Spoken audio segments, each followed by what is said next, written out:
Good evening. Hello. Thanks for joining us. Tonight we're speaking to Eliot Rudnicki on his book My Bubby the Nazi.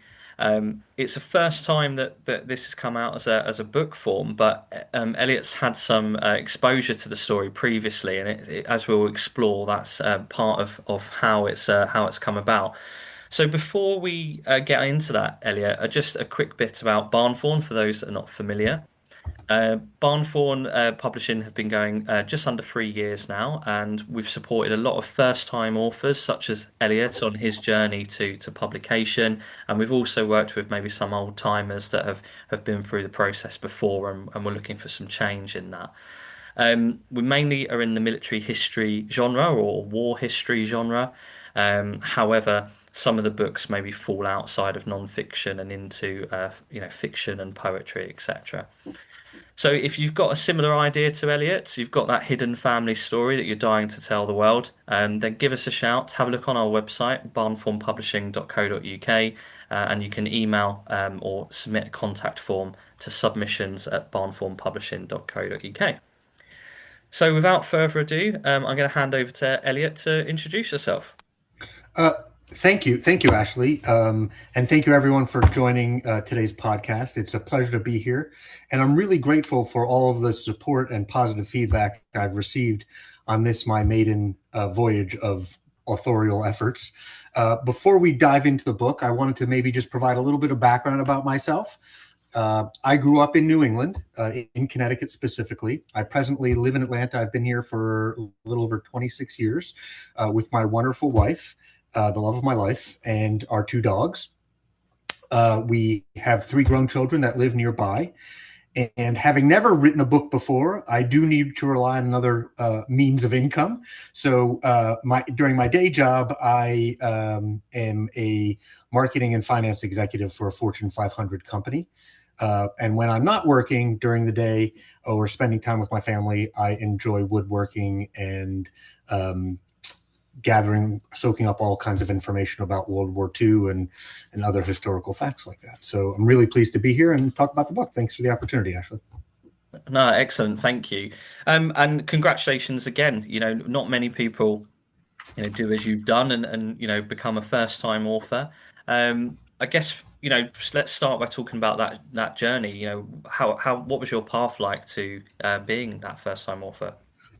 It's a great question. And I suppose if I were to say what the beginning was, I think I'd say my journey started on kind of a random day in 2012, about 14 years ago, when I had heard that my uncle received a mysterious letter from Germany about my grandmother. When I pulled on that thread after hearing it, what unraveled is the truth is stranger than fiction story that I wrote about in this book. And we'll talk a little bit more on that later. But to stick to your question, the story is not only a roller coaster of facts and twists and turns, but frankly, it's a rainbow of emotions too, from shocking to touching to sad and frustrating and heartbreaking and yet inspiring at the same time. Mm-hmm.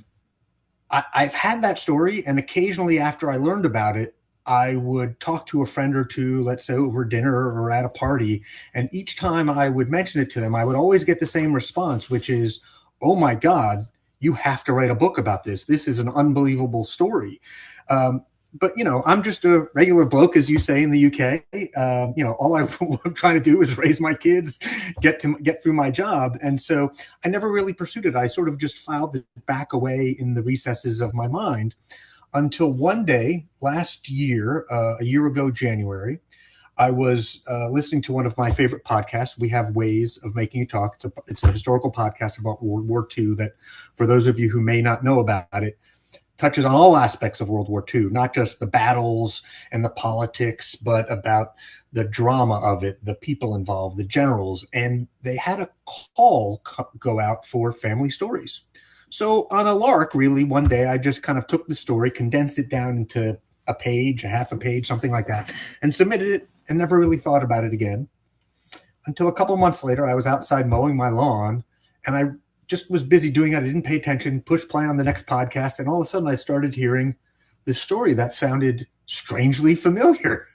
And I said, wait a second, I think this is my story. I hadn't been prepared for it. So sure enough, I stopped, I looked at the title card, and it was the story I had submitted.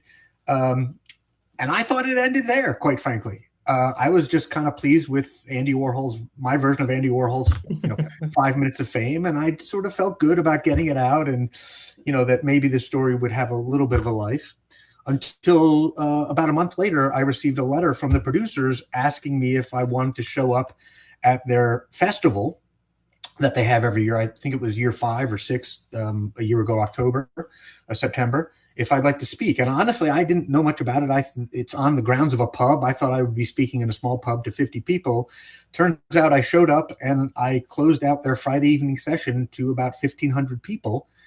And the response was incredibly positive. Everyone was coming up to me saying, oh my God, I'd love to know more. How do I find out about it? And it just so happened someone I had met backstage was writing a book with you, Ashley. And I said, what are you doing? I saw his notes and he said, oh, I'm writing a book.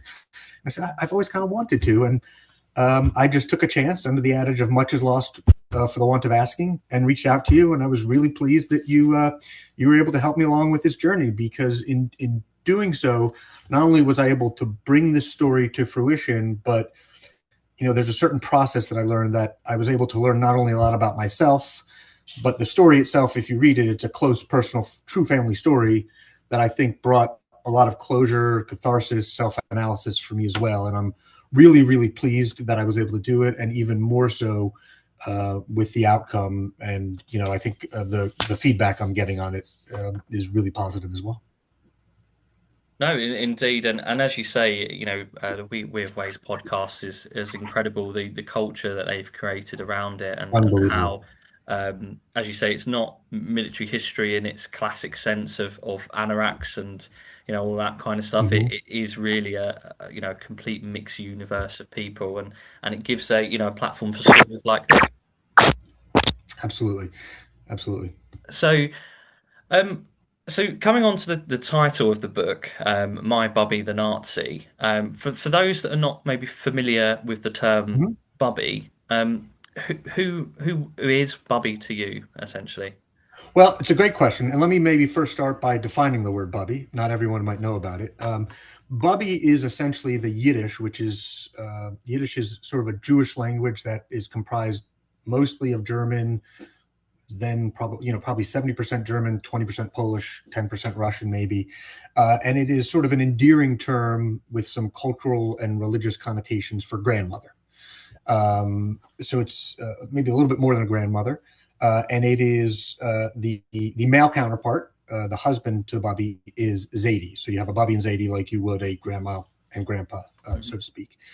In this case, this woman was my paternal, my dad's stepmother, who wasn't married until after he had grown up. She didn't come into the family until after he had grown up and left the house. But this woman joined our family in 1979 and married my paternal grandfather, Zaydie, whose first wife died in 1968. I grew up very close to my maternal grandparents. They lived a couple blocks from where I grew up in Connecticut. They got sick when I was very young, and being the youngest of 3 children, my mother would sort of tow me around to visit them regularly. I wasn't in school at the time, and I developed a very, very close relationship with my maternal Bubby and Zaydie. And from that, I think I was very close with all of my Bubbies and Zaydies. And when my grandfather remarried in 1979, this was a woman who he had known from his tight-knit Jewish community in Brooklyn. She apparently claims that when she was alive, she used to claim that she pushed my uncle and father around in a perambulator as children. Not sure that's true. There may be one of these exaggerations that are sort of a tall wives' tale, but he knew her. My father knew who she was. My uncle knew who she was. And so the story is about her and some of the interesting, you can guess, things we found out about her after this letter, that throughout our relationship from the day it officially began when they were married, if you will, and even before, until her death in 2005, we had no idea about, and how it sort of upended everything in our family and how we deal with it and where we are today. No, that makes sense. And leaving the kind of the Bubby we're talking about aside for a second, the Mhm. step Bubby as such, your original Bubbies and Zaydies, were they, how did they arrive in America? Were they all emigres from Europe, I'm assuming, or? Yeah. So my family history, I'm sure it goes back a while, but nobody really knows what it is because there's pre-World War II and post-World War II. Both of my grandfathers, interestingly enough, grew up as mates in a very small town called Pruzna in Poland, and they left when they were 15 and 17 in the 20s because there was really nothing there for them. Life was very hard. There was a great bit of anti-Semitism going on, and they saw that there was no future, and they wanted to leave. The same for my grandmothers, my biological grandmothers. They didn't know each other, and frankly, everyone but one brother each on my grandfather's side were all then murdered in the Holocaust. The Nazis slaughtered them in various unspeakable ways. So much of our history is lost before then. It's one of these things where, as you can imagine, not much was ever really talked about it. Mm. There was a lot of buried emotion and anger. So in many ways, after they came, it's really my mother didn't have any siblings, and my father had one. So it's really, our family was really just my first cousins, three of them, and my brother and sister and I. And so we did grow up. I guess I would say a little bit more than mildly religious, somewhere between conservative and Orthodox, and but highly culturally Jewish. And so, as you can imagine, it was a very large influence in our life. Judaism was, and so the Holocaust and all the events around it had significant weight and influence, not only on my grandparents and their family members who they had lost, but how my parents were raised, and in large measure how I was raised, because those kinds of things, that kind of generational trauma, will absolutely impact outlooks and actions. Yeah, and I think I guess it's in that context that you've explained that, makes this book, well, one of the factors that makes this book so, incredible is in that context, in that kind of shared history, Yeah. um, pain, suffering, loss, that this story, as we start to explain it now, will emerges, and you've got this kind of scales of emotions, I guess, and Yes. around that. So yeah, that makes complete sense. And Bubby that we're talking about in this book, Mhm. how do you remember her growing up? Oh, if I had to summarize it, I would simply say she was a force of nature. Uh, you know, it, from outward appearances, she was perfectly cast from central casting. She was 5 foot tall, stout woman, classically old world European. You did not cross her, you did not challenge her, you did what she said, but incredibly loving in a forceful way. And yet at the same time, she was also contradictions. She had a mischievous nature to her, and she liked to sort of laugh in a way that none of my other grandparents did, who were all very serious. So she was opinionated. You couldn't tell her right from wrong. If it was day and she thought it was night, it was night. There was no two ways about it. And there's some funny stories I share about that in the book. But she was incredibly loving as well. I knew nothing about her other than, direct love from her. She was supportive. She wasn't my biological grandmother. And as I joke in the book, what I knew about stepmothers and grandmothers, I learned from Disney, which is they surely must be evil. But she wasn't. She was incredibly nice to me and my siblings and my wife and my children, whom she met her great grandchildren. And our relationship was very much it wasn't really a step relationship, step grandmother, step grandson.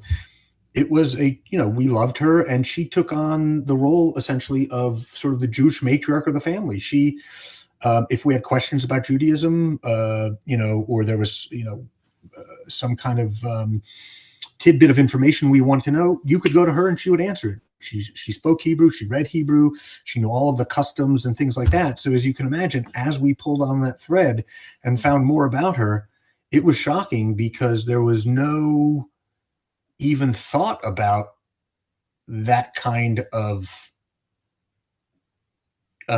past in her background. It was just she was who she said she was. Why wouldn't she be? And she had all of the bona fides to show it, and you wouldn't question it because it just was.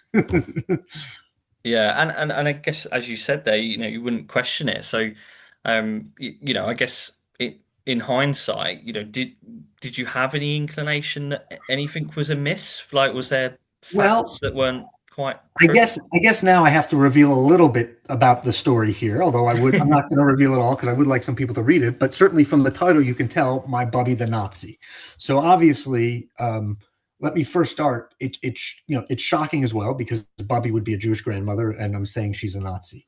Hmm. Um, Read the book and we can find out a little bit more. But certainly, you can imagine Nazi was a very highly charged, the Holocaust, very highly charged topic in my family growing up to the point where it was, you know, uh, uh, very, very deep seated feeling. So the fact that she was or may have been a Nazi, as you'll read about, if my grandfather knew about that, he predeceased her. If he knew about that, I couldn't even imagine the concept of, Hmm.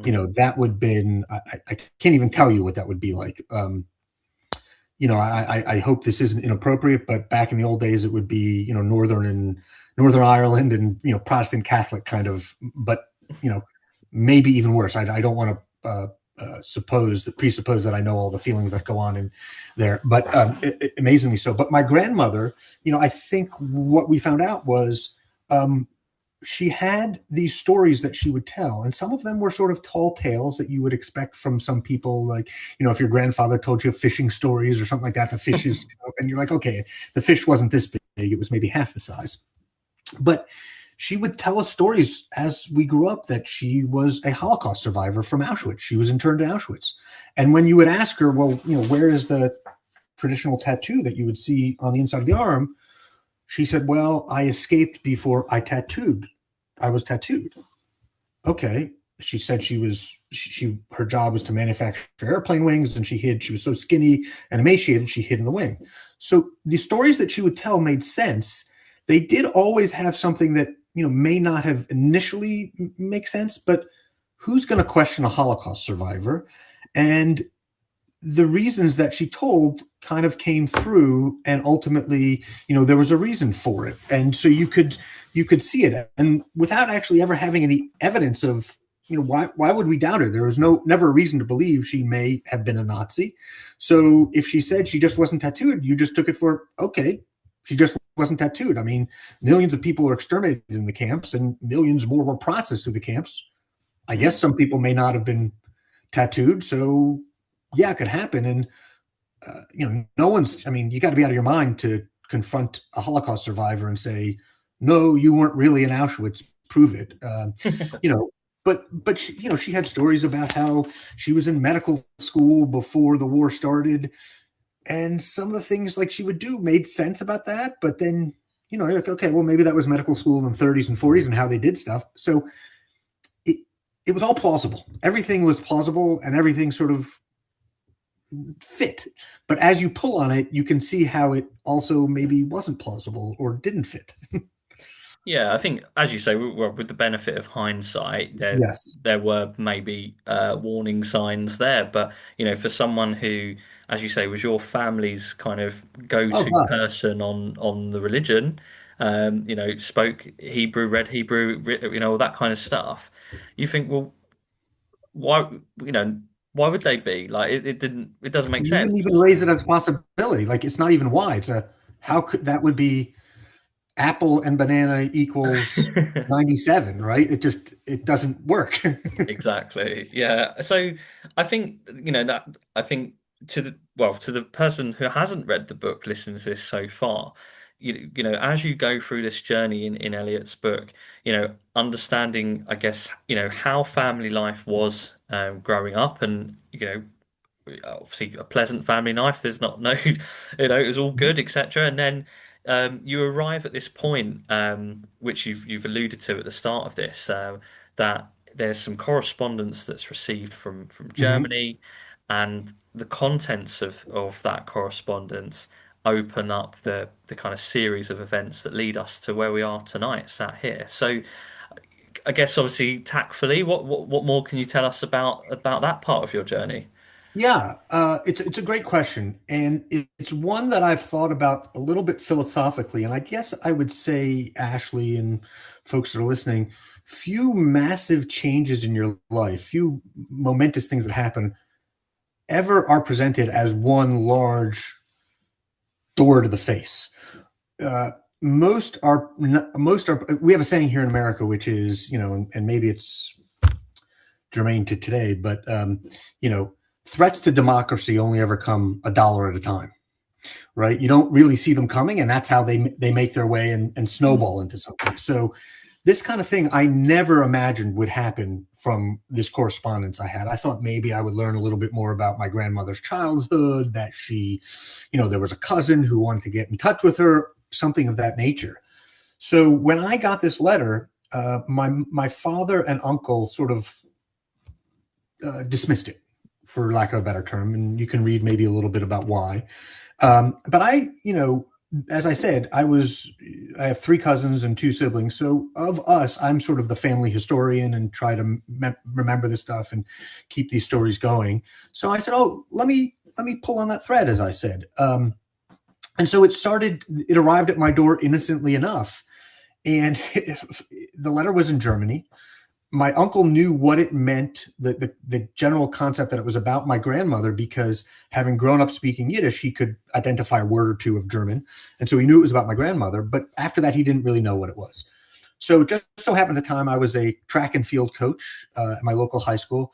And these two wonderful Harriers on the team, brilliant girls, and I say girls because they were 16, were taking German. And I remember going up to them and saying, hey, would you mind translating this letter? I have no idea what this means, and I'm very curious.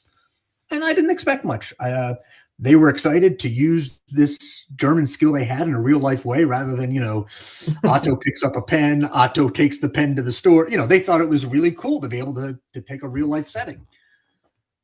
2 weeks later, they come back with just long faces, ashen, and essentially what they said to me, in summary, like the first thing out of their mouth, you could see they were very hesitant.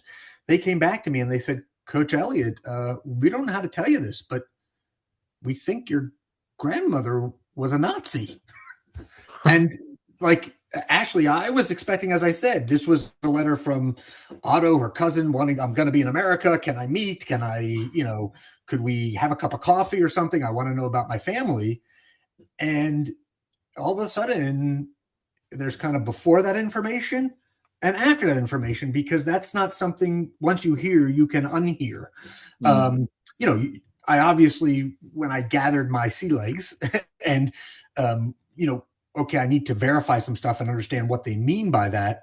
Even though I kept asking them, what do you mean? And they kept saying, you can't unhear it. And it's just from where my family came and the horrors and the pains and the destruction that we faced, to then think that we have a member of the family who was, let's call it, affiliated in some way, shape, or form with the Nazi party was frankly earth-shattering. And you just don't know what to do with that. And so much of what I write about is not only the information that I find, which is actually quite rich about in the detail, but the feelings that I have for it. And essentially what it was is she had a long lost daughter who nobody knew about in the family, who was the age of my parents, who was trying to reconnect with her mother. And so there are sort of mini stories in this all along, where this is a story about a woman looking for her mother who didn't know anything. This woman was innocent, Margaret.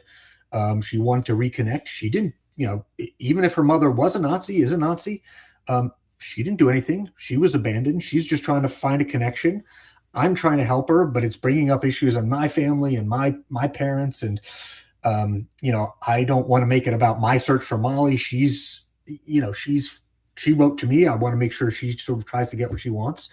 Um, so it just started a journey that I said every time I thought there was a twist and I could, okay, we're reaching the end of the road here.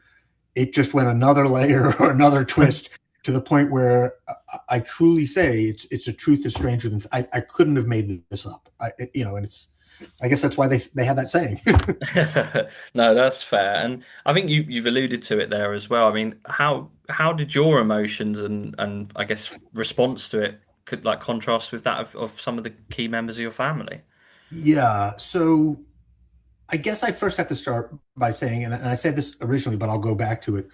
When you grow up in the shadow of the Holocaust, as my parents did, the example I will give you is my mother, I think when she was 5 or 6, her uncle who survived one of the camps, his whole family was murdered in front of his eyes. They were ripped apart by dogs. He survived Auschwitz, and he came to live with my mother and her parents. They weren't rich, so she had to share a room with him. She would wake up most nights with him screaming and sweating about the horrors that he went through.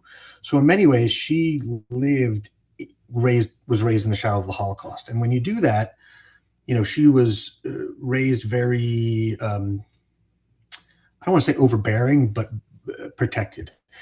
And so, my parents were very focused on that which they could control. We're going to raise you, we're going to raise you safe, you're going to do certain things, excel at school and things like that. But other areas, they just didn't emotionally, it was very hard to register.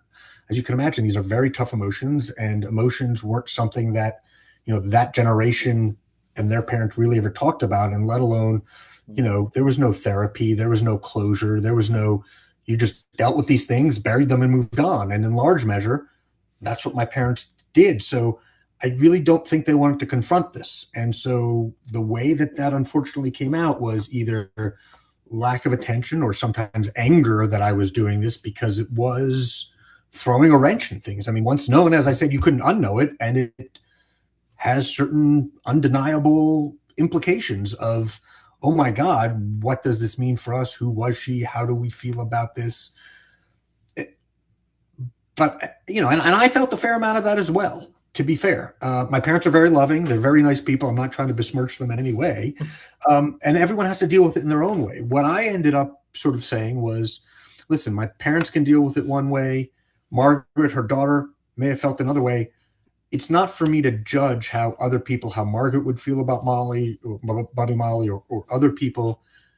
I had to first say my grandmother is and was always very loving to me.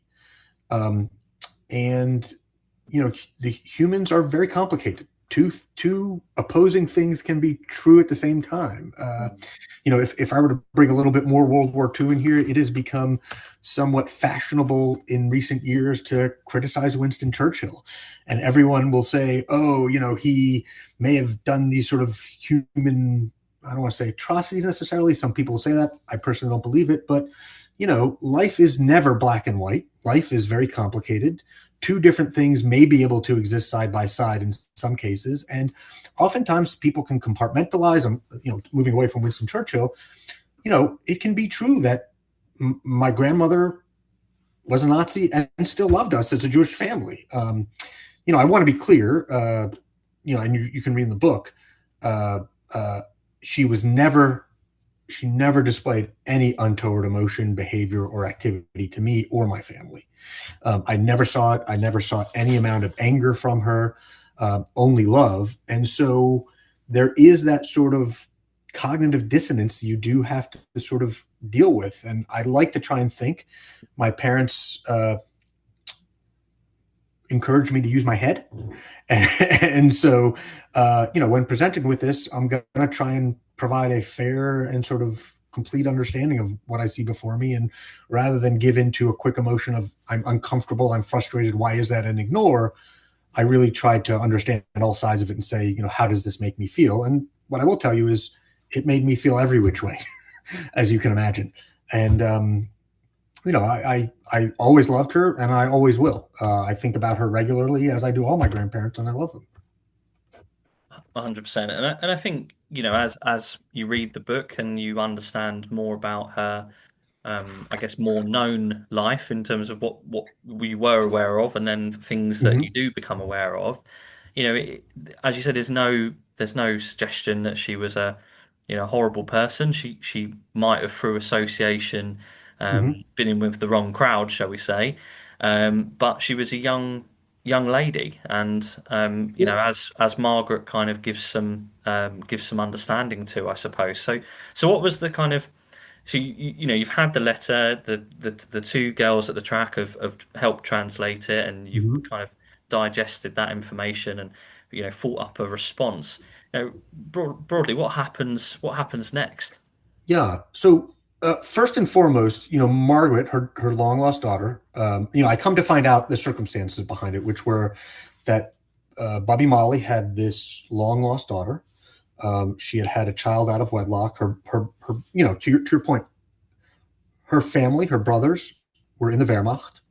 Her father was in World War One for the Germans, which is perfectly acceptable. Many Jewish people were there in World War One, but her brothers were in the Wehrmacht, and I honestly have no doubt that time and place in history, even without the Nazis, was highly anti-Semitic. But certainly with the Nazis, maybe even more so. And there were just sort of cultural norms that I can't judge people by. You know, I could say the same. The American South, where I now live, in the 60s and before, the 1960s and before, people were raised a certain way. So there's, just to take a small diversion, there's many things you think about, which is, okay, they're raised that way. Does it matter how they were raised and what they were a part of, or where they end? Um, so she had a baby out of wedlock, and for various reasons, was separated from the baby, and then ended up emigrating to America without her daughter. Whether it was on purpose or not, you can read about in the book. But Margaret was on a lifelong journey to find out about her mother, her past, her upbringing.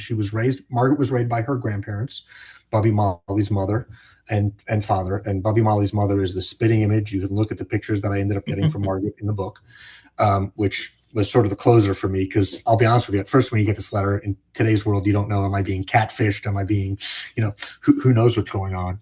Um, but Margaret was just looking for information about her mother. And as many questions as it raised for me, I didn't feel it appropriate to start asking about my curiosities until I addressed Margaret's curiosities. And you can imagine she had a lot of them. And I tried to answer most of them. What was my mother like? Did she ever talk about me? Did she talk about her past? All those sorts of questions. I supplied some pictures. The problem that I had ultimately, Ashley, was my main relationship with her was in my formative years as a child. So I knew her as a grandchild would know a grandmother. As I got older, I never lived more than really 2 hours from her. Um, and so when I lived in Philadelphia, I would see her once a month and my grandfather once a month to see them. And, I didn't want them to go to the grocery store on a bus, so I would drive them there to do that. So I still had a close relationship, but I just didn't have, as I said, my family was a bit closed off, and I just didn't have a relationship that knew a lot about our past. So when Margaret was looking for more information than I could provide, which was probably a couple inches deep, I had to turn to my father and uncle, and it just wasn't provided. And so, unfortunately, I never was able to give her the information she wanted. In my correspondence with her, she would let me know a little bit more about Bubby Molly, and it was always very interesting. And I would add it to my knowledge. And we were at sort of the point where I was going to ask her for more information, but fate intervened, and she died. Through a series of tragic events that you can read about, and we both of our curiosities were unrequited. I was very gutted and depressed that she couldn't fulfill her life journey. But I will say the book, what started and We Have Ways, and even just providing her a little information, provided me, if I were to just say it selfishly, with a little bit of solace that I was able to help this woman find a little bit of closure. She didn't get all that she wanted, but at least she got something. It's unfortunate that just as we were starting to get going, the chapter was closed on her. She was in a car accident. But it was one of those things where I would find out more information, but we both never really got to the points where we wanted. And so what I deal with in the book is, okay, what is the story? And the parts where you start thinking about the motives behind it. Why did she abandon her daughter?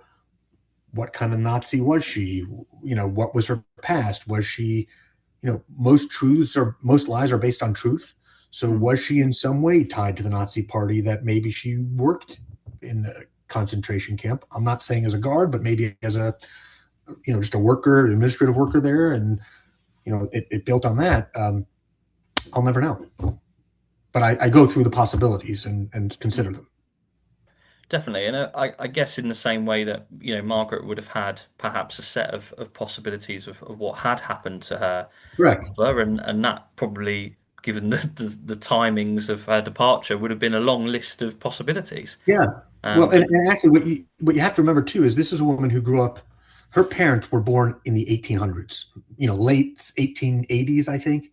Can you imagine the stigma that they must have of an unwed child, a child to an unwed mother, being abandoned to people who grew up? I mean, that sort of prim and proper world, and then all of a sudden she's probably thrust into the, she was in West Germany, but I can't even imagine how she was raised. And, if we didn't talk about it, I can't even imagine that they didn't talk about stuff like that. And so I don't think that they shared all that much about her mother with her either, because it was probably a painful episode for them. well, yeah, I guess in many senses they'd lost their daughter. I suppose that technology wasn't what it is now, and obviously she'd, well, effectively she'd run away, and there's reasons around. And at some level, is that insulting to you as a parent and as a fan? Like, do they feel slighted? Do they want to get back together? Or do they just, in sort of in the German version of the stiff British upper lip, do they just say, well, she's moved on with her life, let's us move on with ours? I don't know. Yeah, indeed, and that's why it's such a thought-provoking read.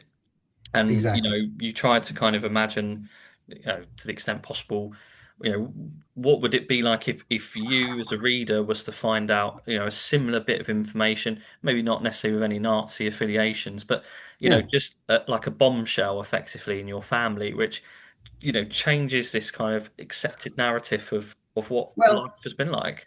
so if I could say one thing about that, actually. So one of the things I write about in the book is, so imagine if you were a German child today who found out your grandmother or a member of your family was in the Nazi party.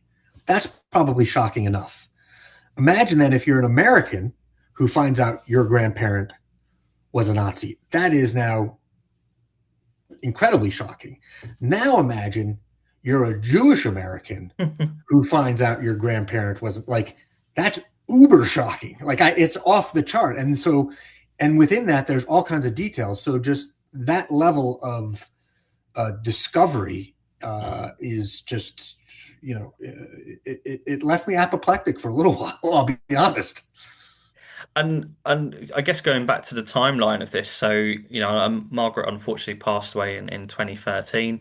Here we Mm-hmm. are 13 years later, and you explained, I guess, how the last year or so had led you to Weird appearance and so on. So Mm-hmm. between that kind of vein of information being kind of severed, and obviously appearing at We Have Ways and submitting the story and all of that goodness, what other research or what else were you able to come across without Margaret's help, I guess? Well, as it happens, there was that is a story in and of itself. As I said, there's layers here. And I'm not so sure that's any different than other stories like this. Mine, of course, in if I could quote Leo Tolstoy, who said, "Every unhappy family is unhappy in its own way." I'm not saying my family is unhappy, but everyone has their unique version of things. And even though they follow certain patterns, they all rhyme. Uh, After Margaret died, what has happened was this: I was so gung ho about trying to get my uncle or father to respond to her before she died that I sent the packet of information, all translated, neatly collated, and organized, to my uncle, or to my father, say, "Hey, could you help out? Could you?" And he didn't know what to do with it, but he sent it to my uncle. But they both forgot about that. So in the ensuing years, I couldn't find the source information. And I kept asking my father, "Oh, I'll get to it one day," and nobody really knew. And it wasn't until We Have Ways Fest came out that I was like, I need to, you know, my memory was correct in sort of order and time and details, but I wanted to do more, as you said. So I need to get the source information back. So I started recontacting some people that I just knew as the characters, most of whom were dead. There were some stories that I knew she had written about in the paper, so I contacted the local German papers. I contacted the papers. I contacted some TV stations who did some exposés. Got somewhere with them, and eventually, as it happened, my uncle did give me back the information. And so I went through a few more resources, and even, here's a silly one, but I think I think it's Der Spiegel, or there was a prominent German newspaper that recently uploaded all the rolls of the Nazi Party about a week before actually I sent you the book for final publication, and I realized I have to have another chapter where I have to go through and search for names to see, oh my God, what if they're on there? And I'll be honest with you, even in that moment, I remember paid for membership to this access. And before I started typing, my hands were hovering over the keyboard and they were shaking for fear of, up until then, it had all been theoretical, right? As you said, I went through the possibilities and I kind of said, okay, what if it's this? What if it's this? What if it's that? And chased them sort of all down, at least mentally. But all of a sudden, it got very real at that point when I started typing in her brother's names and her names. And oh my God, if I find this out, as I said, once found, it can't be, once learned, it can't be unlearned. And you'll see, I won't spoil anything, but so I tried to recreate it and go to some sources. Unfortunately, over time, people had passed, memories.